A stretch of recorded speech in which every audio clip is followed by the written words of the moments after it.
pessoas que já se apaixonaram semana passada. Gente, quem ficou na dúvida hoje vai se apaixonar, porque a aula da Isa, vocês não têm noção, a Isa é maravilhosa. Boa aula. Obrigada, Má.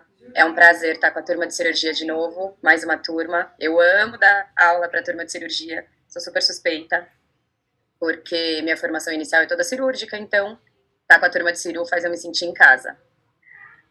Gente, boa noite, prazer. Por favor, me chamem de Isa. A gente vai se ver hoje, vai se ver na quinta que vem e vai se ver nas aulas práticas de cada turma, né? Eu sei que a gente tem A, B e C, eu acho, mas em todas as práticas eu vou estar lá com vocês. A gente vai ter bastante tempo aí para tirar dúvidas sobre oftalmo e se apaixonar ainda mais sobre oftalmo. Hoje a gente vai começar a falar sobre a parte cirúrgica, então, do módulo de vocês de oftalmologia. Eu sei que vocês tiveram com certeza. Acho que deu uma travadinha, né? Mas acho que voltou aqui para mim. Hoje, então, a gente vai começar a falar sobre as técnicas cirúrgicas, oftalmológicas, inclusive as técnicas que a gente vai realizar lá na prática. Sei que vocês tiveram, com certeza, uma aula maravilhosa quadri semana passada. Já aprenderam bastante sobre a parte anatômica, sobre úlceras. Vocês, mais do que ninguém, sabem quanto é importante a parte anatômica para a gente começar a falar sobre as técnicas. Então, tudo que eu precisar falar sobre anatomia aplicada nessas técnicas de hoje vai ser algo bem breve mesmo, tá? A gente vai só relembrar o que a Adri já conversou com vocês. Quero que vocês também conheçam aí a minha trajetória. Como eu falei para vocês, minha formação é cirúrgica inicialmente, fiz residência em cirurgia, fiz pós em cirurgia. Inclusive, na minha pós, eu tive aula com os coordenadores de vocês, sou super fã. E aí foi na residência de cirurgia que eu me apaixonei pela oftalmologia. Então, com certeza, muitos de vocês têm grandes chances de se apaixonar pelo oftalmo na pós de cirurgia. A oftalmologia é uma especialidade que tem uma grande área cirúrgica. Então, pode ser aí uma segunda especialidade que vocês queiram cursar aí depois da cirurgia. Aí isso rendeu, então, uma pós em oftalmo. Eu fui aluna ainda da Anclivepa, na pós de oftalmo aí da Anclivepa. Rendeu um mestrado em oftalmo. E aí, hoje em dia, atualmente, eu sou professora da turma de oftalmo, da pós. Já fui monitora, agora sou professora da turma deles e sou professora de todos os cursos aí do G9, beleza? Como que vai funcionar a nossa aula hoje, então? A gente vai começar conversando sobre reposicionamento da glândula da terceira pálpebra. A gente vai seguir falando sobre as enucleações. A gente vai ver que tem duas técnicas aí diferentes de enucleação e algumas particularidades. A gente vai falar sobre exinteração. E aí vamos finalizar debatendo alguns casos clínicos, tá? A aula que vem vai ser também só cirúrgica. Então a gente vai aprender mais um monte de técnica na aula que vem, da quinta que vem. Eu combinei com a Má, gente, que as dúvidas vocês podem ir escrevendo aí no chat. Eu nem tô com o chat aqui aberto. Se tiver alguma coisa que ela julgar aí muito importante para o entendimento de vocês do próximo passo, ela vai me interromper, a gente vai tirar a dúvida na hora. Senão a gente tira a maioria das dúvidas no final. E fiquem à vontade se vocês quiserem interromper também. Não sei se vocês combinam em mandar no chat ou interromper pelo áudio, mas eu não me importo, tá? Vocês que mandam. Então vamos seguir aí, falando sobre o reposicionamento da glândula da terceira pálpebra, que eu acho que é uma afecção que pode aparecer bastante aí na rotina cirúrgica de vocês, e é uma técnica cirúrgica que a gente tem que ter bastante critério para realizar de uma maneira bem feita, então a gente tem que entender bastante aí o passo a passo disso. Começando pelo conceito, né? O que é a protrusão da glândula da terceira pálpebra, ou cherry eye, que a gente também ouve falar?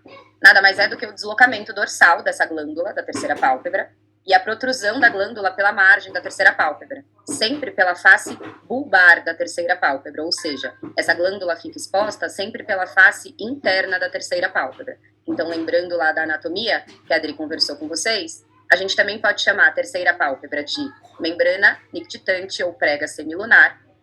É uma estrutura que está localizada, então, entre o bulbo ocular e a pálpebra inferior, na porção nasal, no canto nasal do saco conjuntival inferior, tá? Essa estrutura tem, então, na sua formação anatômica, uma porção cartilagínea, uma cartilagem ali em formato de T, que é o que dá sustentação para essa estrutura, como mostra aqui nessa figura. Então, na margem dela, a gente tem a porção horizontal desse T de cartilagem, e aí temos uma base vertical aí também para dar essa sustentação. A gente tem tecido linfóide, células caliciformes e, obviamente, o tecido conjuntivo, além então, da glândula da terceira pálpebra.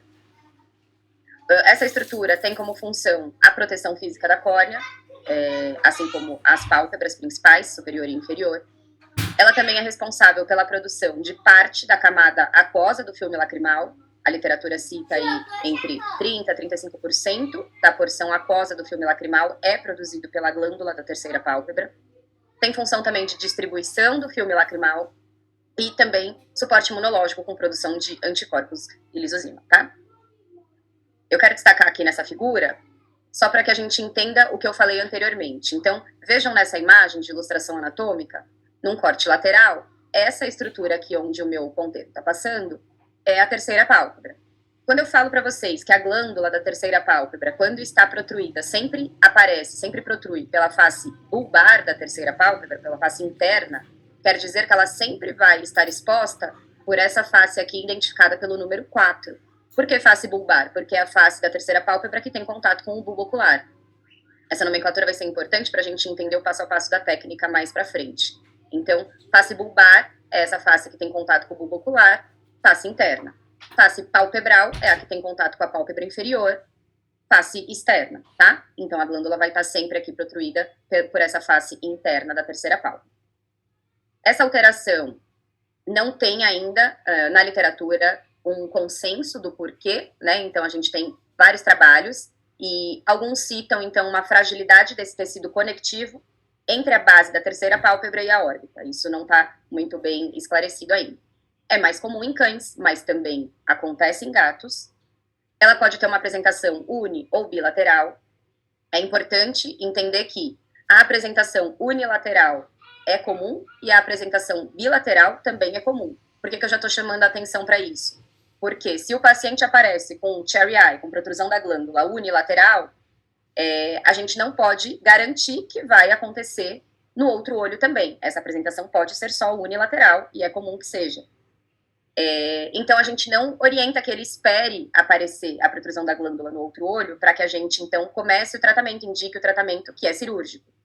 Mas, a gente indicando o tratamento e esse responsável, esse tutor, autorizando o tratamento cirúrgico, é válido vocês, antes da cirurgia, avisarem que pode ser que apareça no outro olho.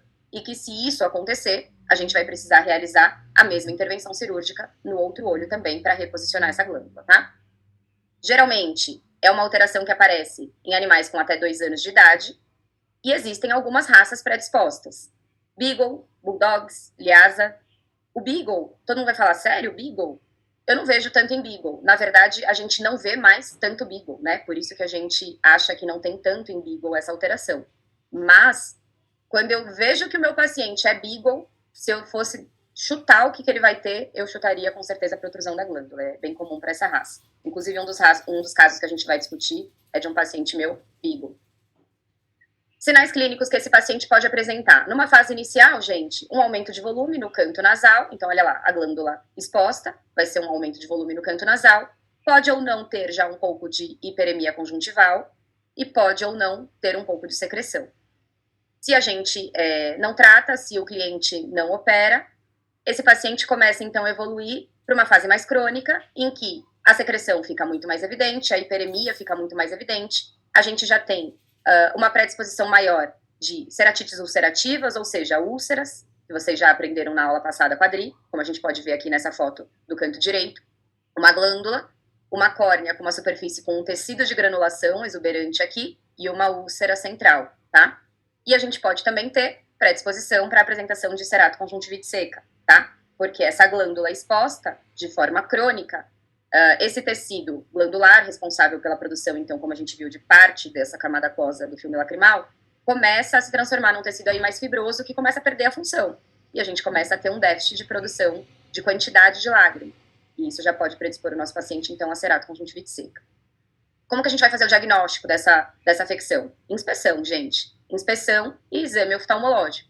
Esse aumento de volume no canto nasal é muito sugestivo da protrusão da glândula. Não quer dizer que o único diagnóstico possível é esse, mas já é algo muito sugestivo. Para a gente ter certeza, a gente tem que realizar um exame oftalmológico um pouquinho mais específico. Como que a gente vai realizar esse exame oftalmológico? Não estou dizendo que vocês precisam ter todos os equipamentos que um oftalmologista tem, até porque os equipamentos que um oftalmologista leva para uma consulta gira em torno aí de 80 a 100 mil reais. Não é isso. Mas eu acho que para uma avaliação mais genérica, uma lupa de pala, para a gente conseguir um pouco de magnificação da imagem, é interessante, é um equipamento relativamente barato. Um foco de luz convergente, que não necessariamente precisa ser um FINOF como esse, também é importante. É muito importante que a gente tenha no consultório.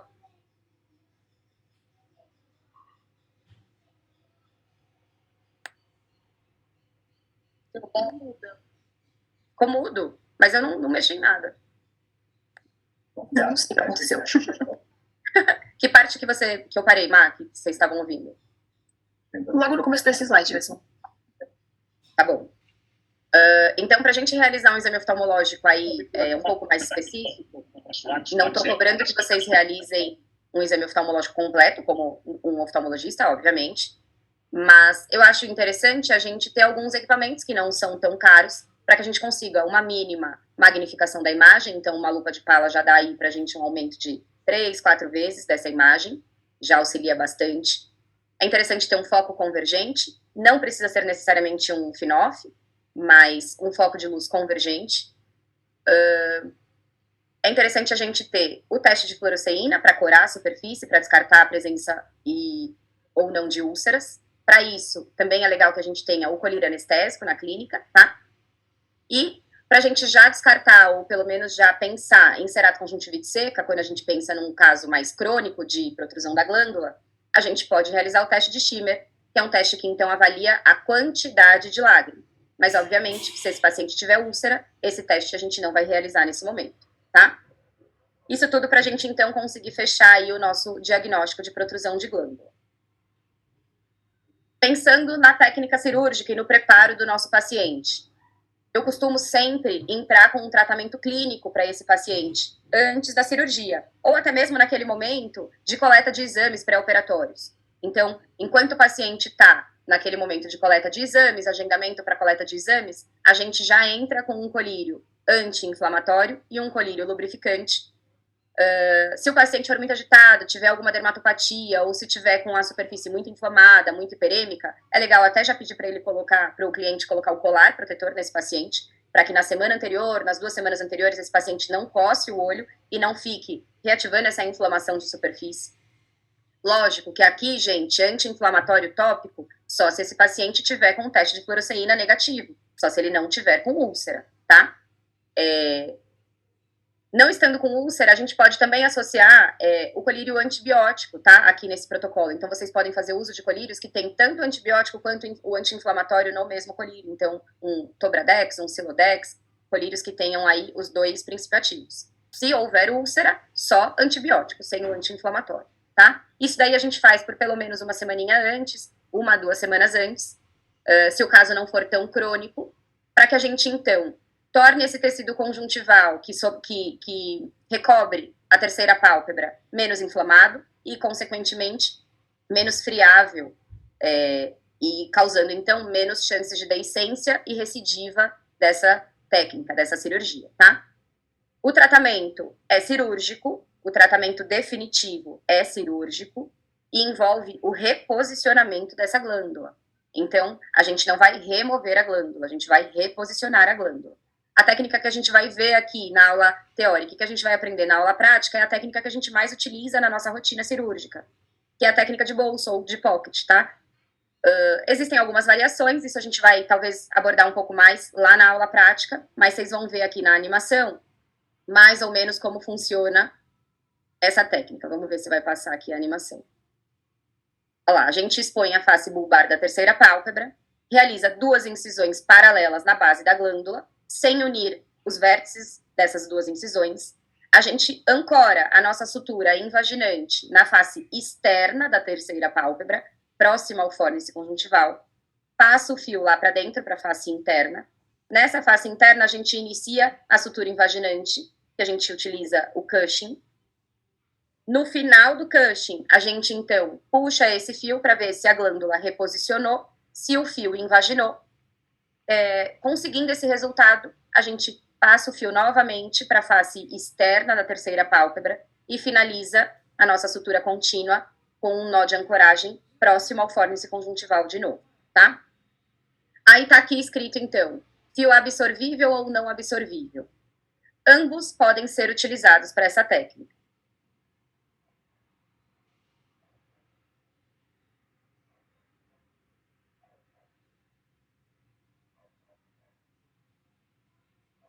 Hoje tá que tá, hein? Eu sei que travou de novo. Vou voltar aqui, então, no fio absorvível ou não absorvível. Ambos podem ser utilizados para essa técnica, tá? Não tem um certo e um errado. Só que existem vantagens e desvantagens. Conheço grandes oftalmologistas que gostam de realizar o reposicionamento da glândula com fio absorvível. Eu não tenho boas experiências com fio absorvível, porque na época da residência, nossa professora de oftalmologia resolveu mudar para o fio absorvível e pediu para todos os residentes aplicarem essa técnica com fio absorvível e nós todos tivemos recidiva. Desde então, eu nunca mais tentei utilizar o fio absorvível nessa técnica. Mas os oftalmologistas acabam preferindo e não está errado, tá? O fio que eu utilizo é o nylon.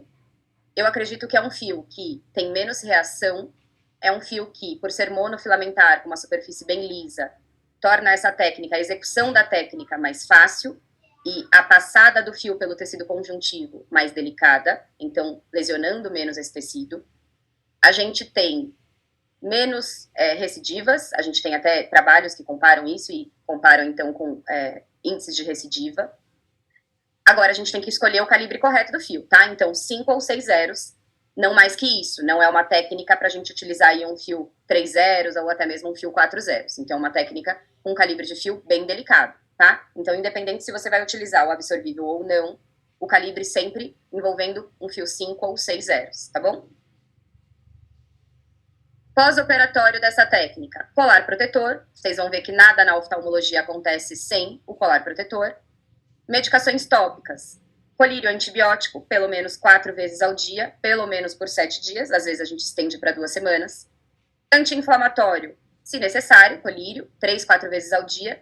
Se você achar que ficou muito demasiado, que você precisou manipular muito tecido e vai solicitar a aplicação do anti-inflamatório, pode ser feito novamente aquele colírio que, num único colírio, a gente tem os 2 princípios ativos, tá? Isso facilita para o cliente. E lubrificante nos intervalos. De medicação sistêmica, dipirona, se necessário, nos primeiros dias.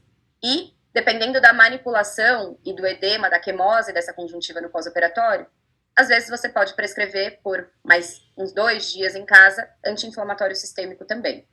Na minha rotina, eu acabo aplicando só no trans, o anti-inflamatório, a analgesia sistêmica e faço a medicação apenas tópica no pós-operatório, tá? Se houver recidiva, se houver recorrência, com o que os trabalhos relacionam essa recorrência? Predisposição racial, Bulldog é uma raça que tem mais predisposição para ter recidivas, eles têm uma glândula muito grande, é impressionante o tamanho da glândula, e a literatura mostra que é uma raça mais predisposta a ter recidiva. Se a gente tinha inflamação desse tecido conjuntivo no pré-operatório, por esse tecido ser um pouco mais friável, também é mais fácil de recidiva, por isso que eu gosto de realizar aquele protocolo clínico com colírios antes da cirurgia. E também alguns trabalhos citam suturas com fio absorvível relacionado à recidiva, tá? O que a gente pode ter de complicação? Cistos lacrimais, se a gente acaba unindo os 2 vértices daquelas 2 incisões que a gente realiza na base da glândula.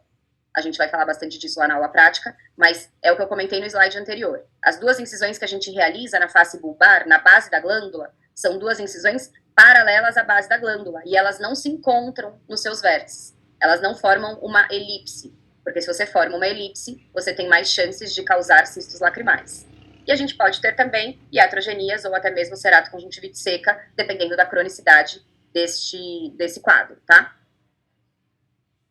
Agora eu quero parar para já chamar a atenção de vocês para o uso do colar protetor na oftalmologia. Gente, vocês precisam perder 5 minutos na orientação correta do uso do colar protetor na oftalmologia. Qualquer cirurgia oftalmológica que vocês realizem, ou até mesmo se vocês atenderem um paciente com úlcera, como a Adri mostrou na aula passada, não existe nenhuma possibilidade de sucesso da sua cirurgia, de boa cicatrização ou até mesmo de cicatrização da úlcera, se esse cliente não entender que o colar protetor é obrigatório e inegociável. Ele precisa deixar o paciente de colar protetor 24 horas por dia. E você precisa explicar qual é o colar protetor. Porque senão eles vão comprar aquele colar protetor flexível, aquele maleável, de espuma, e aquele não tem nenhuma eficácia para oftalmologia. O colar protetor precisa ser este, branco, rígido, de plástico. O colar protetor precisa ter um comprimento correto, você precisa explicar que esse colar precisa estar pelo menos 3, 4 dedos para frente do focinho do animal, não adianta esse colar ficar curto. Você precisa explicar que, mesmo que ele compre no comprimento correto, pode ser que fique largo no pescoço, mas que não tem problema, que existem alças passantes para que ele passe, então, uma guia, uma faixa, para que aquilo fique firme no pescoço do paciente. Se o cliente, se o tutor for muito, muito, muito resistente ao uso do colar protetor, você pode dar para ele a opção da viseira. A viseira, prós e contras, ela é mais cara, mais difícil de encontrar, é feita sob medida. Toda vez que o cliente for aplicar colírio, tem que tirar a viseira para aplicar colírio, então eu acho que no custo-benefício não vale a pena. Eu não deixo essa opção da viseira logo de cara, é só se eu percebo que a pessoa está muito resistente mesmo. E aí é o que eu falo para vocês, a gente precisa explicar porque o que é óbvio para a gente não é óbvio para o nosso cliente, e ele não tem obrigação de saber como se usa o colar protetor. E aí a gente pega na triagem um paciente que já veio de um colega, que já indicou o colar protetor, mas não explicou como usava, e a cliente comprou, obedeceu, mas olha como ela colocou. Não está fazendo nenhum efeito de proteção aí para o nosso bulbo ocular, tá? Então a gente precisa explicar como que a gente usa o colar protetor também. Diagnósticos diferenciais, gente. Neoplasias, tumores, nódulos na terceira pálpebra. É a única justificativa que faz a gente considerar a remoção da terceira pálpebra. Para isso, vocês precisam ter certeza que aquilo é um tumor. Muitas vezes, uma biópsia incisional, uma análise histopatológica prévia com um diagnóstico fechado, mostrando que é um tumor mesmo e que nós temos a indicação da remoção da terceira pálpebra. Fora isso, sendo protrusão da glândula, nunca se remove a terceira pálpebra. Ah, Isa, mas eu peguei um paciente que está com a glândula protruída há 10 anos, cara. A glândula já está com a superfície pigmentada, o paciente já tem olho seco. O que adianta eu reposicionar aquela glândula? Não sei. A gente não tem como quantificar o quanto de tecido glandular ainda está viável, o quanto ainda está sendo produzido de lágrima. E se estiver produzindo 1% de lágrima, é 1% de lágrima a mais. Então, o que vai acontecer com esse caso bem mais crônico? Vai aumentar o seu tempo de tratamento clínico pré-operatório, para preparar aquele tecido para receber a cirurgia, só isso. A técnica cirúrgica vai ser a mesma. A gente vai reposicionar aquela glândula, independente do tempo que esteja com a protrusão de glândula. Agora, se é um tumor, aí já é outra história. Se é uma neoplasia, a gente tem que remover. Mas não necessariamente, é tumor, eu tenho que remover a terceira pálpebra toda. A gente pega casos de nódulos pequenos, nódulos que estão ali acometendo só a margem da terceira pálpebra, olha lá onde o ponteiro está. Então, nódulos que estão aqui, ó, só na margem da terceira pálpebra. Muitas vezes, a gente faz uma remoção local. A gente faz, então, uma incisão nesse tecido conjuntival aí, em semilua aqui, na margem, retira o nódulo, não precisa nem suturar, essa conjuntiva cicatriza por segunda intenção. Alguns nódulos exigem que a gente faça, sim, a remoção da terceira pálpebra inteira, lá rente a sua inserção ali no zigomático. Então, tudo bem. Se é um nódulo, se é um tumor, tem que remover. Alguns nódulos, por margem cirúrgica, mesmo que ele esteja na terceira pálpebra, se a gente já tem um acometimento ali da túnica fibrosa, né, da esclera, da córnea, já tem uma comunicação com a parte óssea ou até mesmo do conteúdo periocular da órbita, alguns nódulos, então, nos obrigam a pensar em enucleação ou até mesmo exinteração. Isso vai depender do nódulo, tá? Mas remoção da terceira pálpebra só se for tumor. O que vai acontecer se a gente remover essa terceira pálpebra? Redução da quantidade de lágrima, quase que aí 30%, quase 40% de lágrima a menos. Redução do tempo de quebra do filme lacrimal, ou seja, uma qualidade de lágrima também pior, maior predisposição para úlceras, a gente vai ter maior retenção de corantes de superfície quando a gente estiver avaliando essa superfície ocular. Então, olha lá, nessa primeira imagem aqui, nesse primeiro caso que eu falei para vocês, parece que esse nódulo está na margem da pálpebra inferior, mas não está na margem da terceira pálpebra. Esse foi um paciente que eu fiz a remoção local, enviei para análise, vida que segue. Olha esse outro caso aqui. Esse aumento de volume, olha só, acompanha com o ponteiro. Aqui está a margem da terceira pálpebra, tá? O que eu falei para vocês lá no início? A glândula vai estar exposta pela face interna da terceira pálpebra, pela face bulbar. Esse aumento de volume está onde? Está na face externa, nódulo também. Aqui precisou tirar tudo. Aqui precisou tirar a terceira pálpebra toda. Aqui também precisou tirar a terceira pálpebra toda, tá? Então, dependendo do nódulo, a gente acaba tendo a indicação da eczérese da terceira pálpebra. Aqui também, ó, o paciente tinha um aumento de volume no canto nasal. A gente, então, fez uma pressão local. Olha só o que apareceu. Terceira pálpebra totalmente alterada, a sua anatomia. Também era um nódulo, também eczérese da terceira pálpebra. E aqui não preciso nem falar, né, gente? Aqui não é nem eczérese da terceira pálpebra. Aqui é um paciente que, com certeza, não é visual. Olha só essa opacidade, essa catarata. O tamanho desse nódulo. Então, aqui, por margem cirúrgica, a gente não pensa só em remover a terceira pálpebra. Um olho não visual, sem função, um nódulo extenso. Aqui, então, enucleação ou exenteração, tá? Mas o que eu quero que vocês gravem é que essa opção de remoção da terceira pálpebra é só considerada em casos de neoplasia.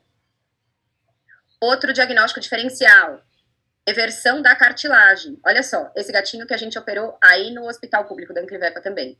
Aumento de volume no canto nasal. Se vocês vissem essa foto ou esse paciente, quem aqui não pensaria em protrusão da glândula, né? Mas, na verdade, o que ele tem é um prolongamento, um excesso da cartilagem da terceira pálpebra. Não sei se vocês conseguem ver que a cartilagem está aqui, ó, dobrando, evertendo. Eu vou mostrar para vocês nesse vídeo aqui. Olha só. Face interna, eu vou, então...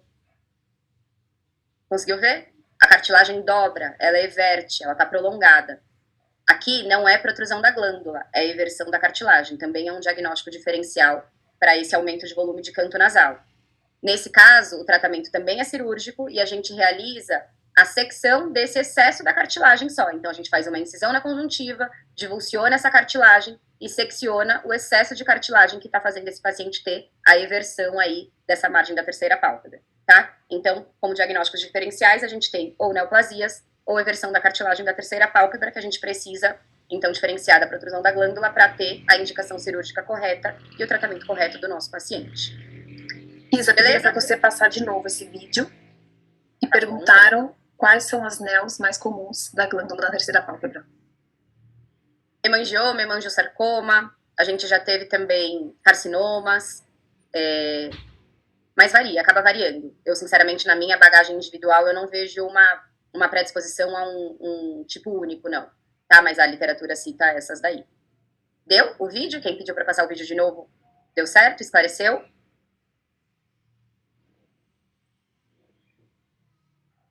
Acho que pode seguir, né? Pode. Tem mais dúvida, Má, sobre reposicionamento da glândula no chat? Perguntaram agora, se só tiver protusão, então não precisa remover? Se só tiver protrusão da glândula, jamais você vai remover a terceira pálpebra. Você sempre vai reposicionar essa glândula. Então, a técnica cirúrgica indicada para o tratamento é o reposicionamento da glândula, que a gente vai aprender lá na aula prática, tá? Sempre. Tem mais uma dúvida aqui. Em pacientes em desenvolvimento, exemplo, 3 meses, tem a possibilidade da glândula evoluir após o seu crescimento? Não. O que acontece? Quando o paciente é mais novo, isso conduta minha também, tá, gente? Essas condutas, vocês já devem ter percebido e ao longo da experiência na prática vão perceber que a gente tem preferências de conduta. Eu, como oftalmologista, se eu pego um paciente com 2, 3 meses já com protrusão de glândula, eu espero o protocolo vacinal completo para a gente, então, pensar em uma anestesia para o reposicionamento dessa glândula. Obviamente, já faço a consulta, já explico tudo, já falo que é cirúrgico, já deixo esse paciente com lubrificante, mas eu aguardo completar a vacinação para a gente pensar, então, em anestesiar. O que muitas pessoas fazem? Colírio anti-inflamatório e reposicionam a glândula manualmente, fazem massagem ali na região. Essa glândula, se você reposiciona manualmente, ela pode, como ela fica localizada bem próximo à base da terceira pálpebra, ela pode ficar guardadinha lá dentro. Mas esse reposicionamento manual ou essa remissão natural tende a ter recidiva, né? Então, o que eu falo para o cliente? Se evoluir, se tiver uma remissão natural, provavelmente vai ter uma recidiva. Eu deixo ter a recidiva para o cliente ficar convencido que a gente precisa dessa indicação cirúrgica, tá? Mas eu tenho aí de experiência de colega, de alunos, na verdade, 1 ou 2 casos no total que houve uma remissão natural que não houve recidiva. Mas não é o que a gente vê com frequência. Sempre quando essa glândula acaba tendo uma remissão, se não foi feito um reposicionamento cirúrgico, a tendência é que ela volte a protruir, tá? Acho que eu respondi, né? Certo, respondido. Beleza. Vamos para a enucleação, então, porque, olha, gente, a enucleação para vocês é assim. Para um oftalmologista, chega a ser frustrante, porque a gente vai dar aula nos módulos de oftalmo, nas turmas de pós-cirurgia, ou dou aula também em cursos de técnica cirúrgica. Aí chego lá no início da aula e falo, gente, e aí, quem que já opera? Putz, na pós-cirurgia, a maioria já levanta a mão. Já opero, Isa, já faço algumas técnicas. Quem que já faz alguma técnica oftalmológica? Eu faço. O que você faz? Enucleação.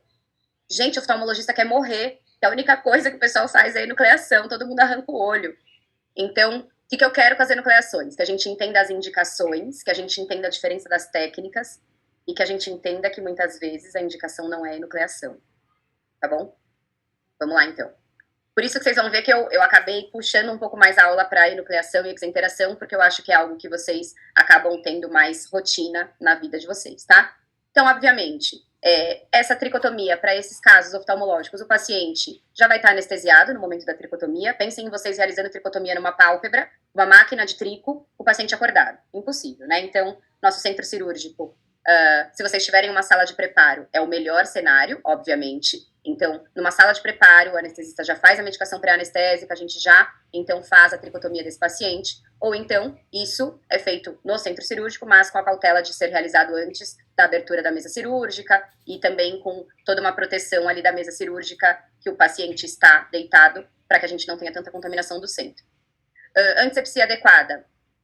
Dessa pálpebra, pode ser necessário clorexidina e degermante, mais solução fisiológica, mas normalmente na oftalmologia a gente usa muito o iodo aquoso, tá? Sempre lembrem que para pálpebra ou superfície ocular o iodo tem que ser aquoso, porque tem o iodo alcoólico.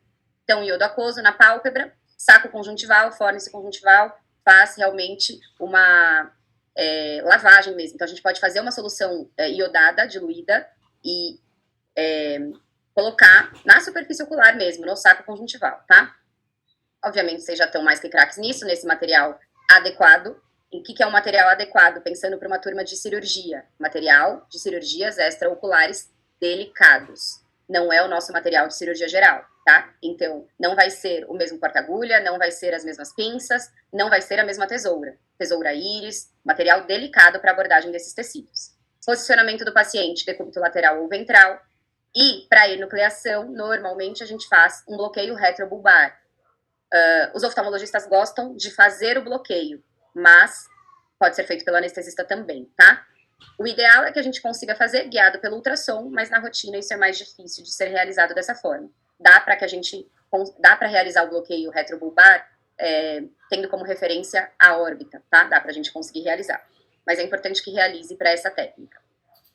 Obviamente, aqueles exames padrões pré-anestésicos para avaliar a possibilidade anestésica do nosso paciente, mas também de exames complementares, dependendo da indicação oftalmológica, a gente sempre faz uso do ultrassom ocular para confirmar a indicação da enucleação, confirmar que realmente é necessário remover o olho, muitas vezes radiografia de crânio, se a gente estiver suspeitando de neoplasias, perfil oncológico, então completando aí o ultrassom ocular, as radiografias de tórax e às vezes até mesmo tomografia, tá?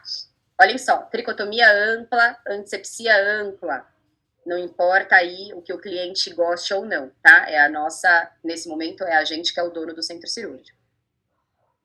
Enucleação conceituando. O que a técnica de enucleação traz? A remoção do bulbo ocular, da terceira pálpebra e das rimas palpebrais. Apenas.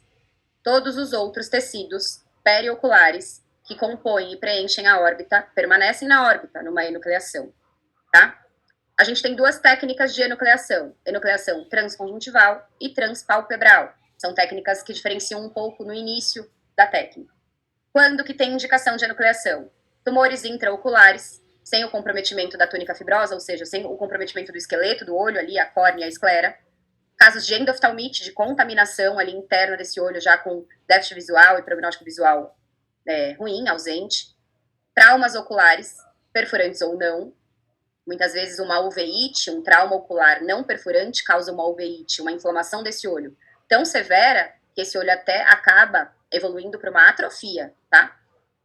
Glaucomas, principalmente casos que a gente não consegue controlar com tratamento clínico. Então, não quer dizer que o paciente está com glaucoma, que a indicação é a enucleação. Glaucoma tem tratamento clínico e na oftalmologia veterinária hoje em dia tem até tratamento cirúrgico. Mas se a gente não está conseguindo estabilizar o quadro clínico desse paciente, se ele já perdeu a visão por conta do glaucoma, e isso está prejudicando a qualidade de vida dele, porque o glaucoma causa dor, muitas vezes tem indicação de enucleação, tá? Isa, e para indicação da transpalpebral? Há quem goste de realizar a transpalpebral sempre que for indicado enucleação, tá? Não é o que a gente vê com mais rotina. Na rotina, a gente vê a preferência pela técnica transconjuntival. Mas a técnica transpalpebral, existem algumas particularidades para indicação dela. Principalmente quando esses tumores comprometem a túnica fibrosa anterior, ou seja, aquela porção de córnea ou de esclera anterior. E a gente já tem a exposição daquele tumor intraocular por essa túnica fibrosa. Com a técnica transpalpebral, eu consigo fechar essa superfície ocular numa bolsa conjuntival e diminuir a manipulação desse nódulo aí que a gente já tem exposto na superfície ocular e disseminar, então, menos quantidade de células neoplásicas no nosso campo operatório. Outra indicação é quando a gente já tem uma endoftalmite, uma contaminação interna desse bulbo, uma perfuração da córnea. E aí, então, se a gente não realizar essa técnica transpalpebral, ao longo da técnica pode começar a extravasar conteúdo contaminado de dentro desse bulbo ocular e acabar contaminando o nosso campo operatório também. Então, para esses casos, a gente acaba preferindo a técnica transpalpebral, tá? Então, só para ilustrar, ó lá, traumas perfurantes. Esse paciente a gente atendeu lá na Unisa, durante a residência. É uma madeira que entrou, eu não sei como ele conseguiu, mas é uma madeira que tem nesse olho. Endoftalmite, então olha só o vídeo. Para esse paciente, depois que eu removi o olho, eu abri esse vídeo para mostrar para vocês. Olha só, puro pus dentro do olho, né? Puro pus. Endoftalmite, já perda visual em gatos, gente. A gente tem literatura que mostra que traumas crônicos, endoftalmites, glaucoma, uveíte crônica, olhos com sequela, nos cães podem evoluir para uma atrofia, como eu disse. Nos gatos, como qualquer outra inflamação crônica, trauma crônico, pode evoluir para tumor. Então, para gatos, esses quadros mais crônicos, a indicação é sempre a enucleação, sempre a remoção do bulbo, tá? Então, vamos lá, passar mais alguns exemplos. Endoftalmites, panoftalmites, então, olha só. Olha esse aumento de volume na órbita. Tudo contaminação.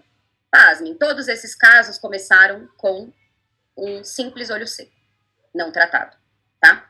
Então, casos que também o paciente já não tinha mais visão, esse olho já estava com muita contaminação, indicação de enucleação.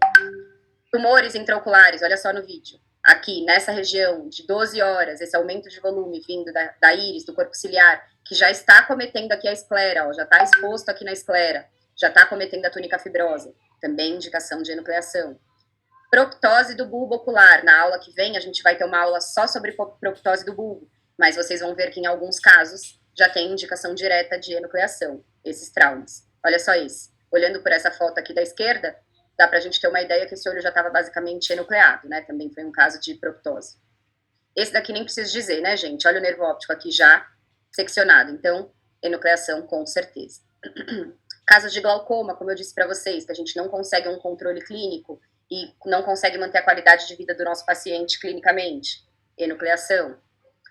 Mais um quadro de glaucoma, nesse caso a gente também é um paciente que a gente atendeu aí no mutirão da turma de oftalmologia da Antrivepa, no mutirão de atendimento. Esse paciente tinha síndrome uveodermatológica e evoluiu para um glaucoma também. Perfurações, glaucomas e com perfurações oculares. Olha só o tamanho dessa perfuração na córnea. Esse paciente meu veio para mim com essa perfuração e a cliente me trouxe uma estrutura que saiu de dentro do olho dele. Ela falou, e também saiu isso daqui, ó, do olho dele. Quando ela me mostrou, dentro de um potinho era o cristalino do olho. Era a lente que tinha saído por essa perfuração aqui. Então também indicação de enucleação, tá? Vou falar mais brevemente da técnica hoje, porque no dia da aula prática a gente tem vídeos de todas as técnicas. Então a gente vai passar os vídeos das técnicas para vocês, vai dar pra gente ficar repetindo esse vídeo quantas vezes for necessário. Eu sei que a turma de vocês também acaba tendo a câmera ali, que se tiver alguma dúvida muito pontual, eu posso executar algum passo a passo, alguma etapa da cirurgia na hora. Então, essas dúvidas sobre técnica a gente deixa para tirar mais na aula prática, tá? Mas a enucleação transconjuntival, só para vocês entenderem a diferença. A gente pode iniciar por uma cantotomia lateral, ou seja, uma abertura dessa fenda palpebral, para que a gente consiga uma melhor visualização do local que a gente vai começar a divulsionar. A gente começa a divulsionar aqui nessa região do limbo, utilizando a esclera como referência anatômica para a gente divulsionar sempre mais rente à esclera, porque divulsionando dessa forma, rente à esclera, a gente tem mais facilidade de encontrar a região de inserção dos músculos extraoculares. e a gente vai ter que seccionar os 6 músculos extraoculares aqui, para que então a gente consiga uma melhor visualização dessa região retrobulbar para o momento de ligadura retrobulbar. A gente sempre realiza uma ligadura retrobulbar, tá? Então a gente pinça com o auxílio de uma pinça mixter, que eu já vou mostrar para vocês qual é. Facilita muito ter uma mixter no momento de uma enucleação. E aí a gente então remove o bulbo ocular e posteriormente realiza uma ligadura dessa região, que envolve normalmente o nervo óptico, a vascularização, que é a artéria oftálmica interna, e às vezes algumas fibras do músculo retrator do bulbo, tá? Então a gente liga esse bloco. Depois de realizar a remoção do bulbo e a ligadura retrobulbar, a gente vai remover, seccionar a terceira pálpebra, rente à base, porque lembrem que a glândula se localiza sempre mais próximo da base da terceira pálpebra. Então remove a terceira pálpebra, rente à base. Nesse momento a gente pode realizar só o posicionamento de 2 pinças hemostáticas por um período, e aí já seccionar a terceira pálpebra, normalmente não sangra tanto. Caso sangre, só pinçar novamente e realizar uma ligadura ali. Se sangrar, normalmente sangra uma região mais central dessa estrutura, que tem uma ramificação ali da artéria malar um pouquinho mais calibrosa e acaba sangrando um pouquinho mais. Mas normalmente não tem tanto sangramento. E aí, por fim, a gente remove a rima palpebral por completo, tanto da pálpebra superior quanto inferior, se atentando, tendo muito mais critério ao canto nasal, porque no canto nasal a gente tem um ligamento medial, um ligamento nasal que tem mais tensão e acaba invaginando um pouco esse canto, e se você não remove bem esse canto, fica aberto, forma uma fístula de complicação no pós-operatório. Remove, então, bem toda a porção da margem palpebral, para posteriormente seguir no momento de síntese da nossa cirurgia, no momento de sutura. Se a gente não remove as rimas, na turma passada da pós-cirurgia, teve um colega que perguntou, tenho que remover a rima? Tem, porque se você não remove a rima, se você só sutura, no momento que você remover os seus pontos, a pálpebra vai abrir, tá? Então você tem que remover a rima para produzir uma solução de continuidade que cause uma cicatrização dessa lesão. Sutura do primeiro plano, conjuntival, pode ser uma sutura simples contínua, e a pele, então, a gente costuma realizar a sutura simples interrompida, tá? Aqui, esse plano aqui, conjuntival, pode ser fio absorvível, pode ser não absorvível, normalmente um calibre mais delicado também, um fio 5 zeros, e aqui na pálpebra, normalmente a gente usa entre 4 zeros ou 5 zeros, tá? Qual que é a diferença da técnica transpalpebral? A técnica transpalpebral, a gente inicia realizando uma sutura contínua para fechar a pálpebra, então uma sutura simples contínua no início. A gente realiza a incisão cutânea em elipse aqui ao redor da margem palpebral, uma distância aí de mais ou menos uns 5 milímetros da margem palpebral, e começa a divulsionar. Vejam que a superfície do olho, esse segmento anterior, então córnea, esclera anterior, é removido envolto por essa bolsa de conjuntiva nessa técnica, que é o que eu comentei para vocês nas indicações. A gente começa a divulsionar buscando a mesma região de inserção dos músculos extraoculares na esclera. Então, a gente divulsiona primeiro o tecido subcutâneo, começa a divulsionar tecido conjuntivo, apontando a ponta da nossa tesoura íris para a esclera, para essa região equatorial do bulbo, onde se localizam as inserções dos músculos extraoculares. A gente faz a secção desses músculos extraoculares mais rente a essa região de inserção dos músculos, porque a gente, com isso, consegue uma cirurgia com menos sangramento durante, tá? Se você faz a secção desses músculos no meio da musculatura, a gente tem, então, uma vascularização um pouco mais difusa, consequentemente, um pouco mais de sangramento na nossa técnica, no nosso campo operatório. Realizando essa secção aqui mais rente à esclera, o sangramento é menor. Nesse momento, a partir desse passo aqui, a gente segue a mesma técnica da enucleação transconjuntival, da técnica anterior. O único detalhe que eu quero chamar a atenção para vocês é que na técnica transpalpebral, no momento que a gente está divulsionando ali a região ventral, a terceira pálpebra já sai junto com esse bloco cirúrgico. Mas o que eu quero que vocês entendam, nas duas enucleações, o bloco cirúrgico final removido é o mesmo, ou seja, bulbo ocular, terceira pálpebra e rimas palpebrais. O restante dos tecidos adjacentes ali da órbita permanecem lá, tá? E aí a sutura, ligadura, retrobulbar e sutura da mesma forma que a gente comentou anteriormente na técnica anterior. Anatomia aplicada a essa técnica de enucleação. Diferença entre dólicos-cefálicos e felinos e braquicefálicos. Eu, particularmente, acho mais fácil uma enucleação num paciente braquicefálico. Por quê? A fenda palpebral dele é maior, ou seja, a abertura palpebral dele já é maior. Eles normalmente têm macrobléfaro. e com isso eu tenho uma melhor visualização da região que eu vou divulsionar periocular, para então localizar os músculos extraoculares e seccioná-los. A órbita é um pouco mais rasa, então no momento que eu consigo a divulsão 360 e secciono todos os músculos extraoculares e visualizo essa região retrobulbar, nos braquicefálicos você consegue uma melhor visualização, tá? Só que tem um detalhe. A relação anatômica das estruturas aqui perioculares também é tudo muito mais próximo. E aí, na aula de anatomia da Adri, na semana passada, vocês viram que o assoalho da órbita, ou seja, a região ventral da órbita nos nossos pacientes, não é composta por estruturas ósseas. A gente tem no assoalho da órbita tecido mole. E uma estrutura muito importante nessa região ventral ali da órbita é a glândula salivar zigomática, que nos braquicefálicos está muito mais próxima, tem uma relação anatômica muito mais íntima. E essa glândula zigomática, não estando acometida, a gente não pode lesionar. Porque se você lesiona a glândula zigomática, você pode causar, como complicação da sua cirurgia, uma mucocele da glândula salivar zigomática no colo teratório, tá? Então, a cautela dos braquicefálicos é principalmente essa questão da proximidade com a glândula zigomática. Em todos, né? Em todos os pacientes que a gente vai realizar a enucleação, a gente precisa se preocupar com essa questão da zigomática posicionada ali ventralmente. Mas nos braquicefálicos isso é muito mais próximo, por conta da característica de estrutura de crânio deles. Nos dólicocefálicos, por sua vez, eu acho a técnica, dólicocefálicos e felinos, né? Eu acho a técnica um pouco mais difícil, porque a órbita é mais funda, você tem uma visualização quase que não visual, uma visualização que quase não existe da região retrobulbar, porque essa órbita é profunda. A abertura palpebral, a fenda palpebral é menor, normalmente você precisa até realizar a cantotomia lateral para ter uma melhor visualização.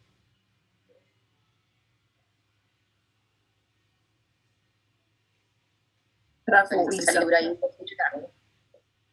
Agora voltou. Voltou? Então, nos dólicocefálicos e felinos, a gente tem mais dificuldade também na ligadura, por conta dessa profundidade da órbita e essa visualização pior, tá? Aqui eu coloquei para vocês, olha só, duas peças anatômicas para a gente destacar como que é a superfície da glândula salivar zigomática ali na porção ventral da órbita. Vejam que nesse vídeo da esquerda, ela é um pouco mais rosada, ela tá um pouco mais rosada, mas ela tem alguns lobos, ela é uma glândula grande, tá? Nesse outro cadáver aqui da direita, a gente tinha feito a remoção de parte do zigomático, numa técnica aí de órbita que a gente realiza na pós de oftalmo. Então, a gente faz várias orbitectomias lá na oftalmo. E aí eu acabei pegando de um aluno só para fotografar a zigomática para colocar em aula. Vejam que ela está um pouco mais pálida, isso pode acontecer também, ela pode ser um pouco mais pálida. Facilmente, muitos confundem a glândula zigomática com o tecido adiposo. Os nossos pacientes, eles têm uma quantidade variável de tecido adiposo ali na órbita, mas esse tecido adiposo ele é muito mais friável, a coloração também diferencia, e não tem esses lobos, tá? Então, só para vocês verem a superfície e as características de uma glândula zigomática. Aqui, para chamar a atenção, então, para vocês, dos locais de secção dos músculos extraoculares, como eu falei para vocês lá na descrição da técnica. Vamos seccionar os músculos rente aqui à esclera, tá? Para ter menos sangramento durante a técnica. Ao invés de seccionar aqui, ó, por exemplo, nesse terço médio aqui da musculatura, tá bom? Até é melhor também seccionar aqui e realizar a ligadura aqui mais rente ao bulbo, por quê? A gente tem uma ramificação de uma artéria aqui dorsal ao bulbo e mais profunda na órbita, que é a artéria etimoidal, que ela tem um calibre um pouquinho maior. E normalmente, se a gente realiza uma divulsão mais profunda e uma manipulação mais grosseira desses tecidos e você secciona, você lesiona essa artéria, aí sim você vai ter um sangramento bem evidente, tá? Um sangramento até que difícil de controlar, inclusive. Então, só para chamar a atenção para vocês do critério dessa secção dos músculos. E aqui de instrumental, instrumentais delicados, como eu falei para vocês, não é os nossos instrumentais de cirurgia geral. E para chamar a atenção da pinça mixter, que eu comentei, que auxilia bastante na execução dessa técnica. Porque olha só como é a ponta dela. A ponta dela, a angulação da ponta dela é quase 90 graus. Diferente, por exemplo, de uma rausta de mosquito, ó, que a ponta é mais angulada. Então, com essa angulação de quase 90 graus, vocês conseguem pinçar essa região retrobulbar e conseguem ter essa ponta da pinça melhor visualizada. E isso facilita o momento de ligadura para passar o fio por baixo da pinça.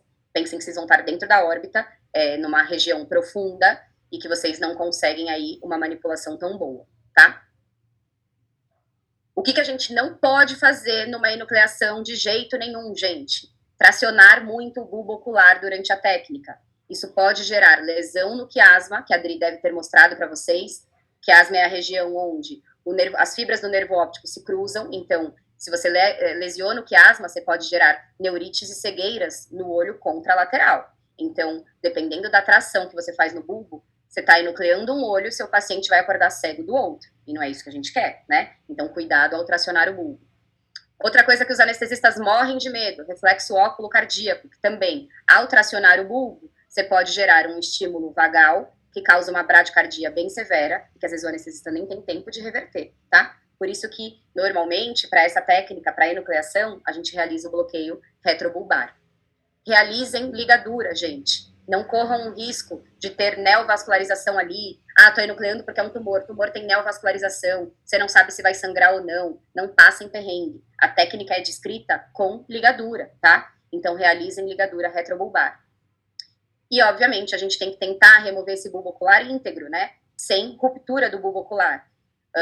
Porque se a gente está falando de uma endoftalmite, se a gente está falando só de um glaucoma, a gente tem menos contaminação do nosso campo cirúrgico, sem ruptura do bulbo ao removê-lo. E, óbvio, se a gente está falando de uma enucleação, porque tem tumor, tem neoplasia intraocular, se você remove o bulbo, você perdeu toda a sua margem cirúrgica, né? Então, se preocupem com o critério da técnica de uma remoção sem ruptura do bulbo ocular, tá? E nunca, nunca realizem uma enucleação por rotação e arrancamento. Porque aí, rotação e arrancamento vai contra tudo isso aqui que eu falei para vocês, que são pontos importantes que a gente tem que evitar numa enucleação. Eu tenho certeza que a enucleação, numa pós de cirurgia, está longe de ser a técnica mais complexa que vocês vão aprender ao longo da pós. Então, por que não realizá-la da forma correta, né? Então, não. Eu sei que muitos me perguntam, já vi um colega operando e ele rotacionava o bulbo para fazer hemostasia e aí depois arrancava. Não, né, gente? Isso não é nem técnica, não pode nem chamar de técnica, tá bom? Então, esses são os principais pontos que a gente tem que ter cuidado ao realizar uma enucleação. O que a gente pode ter de complicação de uma enucleação?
sei, vou ver.